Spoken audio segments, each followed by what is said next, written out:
Social manner, কোথায় কি করতে হয়, কিভাবে কি করতে হয় আমরা এগুলো জানি না।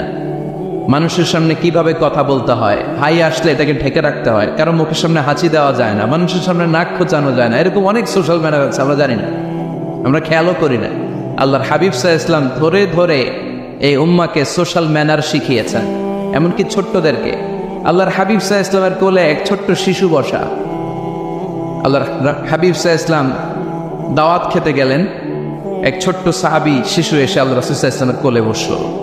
খাবার দেয়া হবে, ছোট্ট মানুষ বা হাত দিয়ে খাবার এইটা ধরে ওইটা ধরে ওইটা ধরে, আছে না এরকম? বাচ্চারা দেখবেন খেতে পারবে এতটুকু, নষ্ট করে এতগুলো, এইটা ধরে ওইটা নেয় ওইটা ফালায়। তো আল্লাহ রাসূল সাল্লাল্লাহু আলাইহি ওয়াসাল্লামের কোলে বসে ওই সাহাবা বা হাত দিয়ে এটা টানে ওইটা টানে এইটা ফালায়।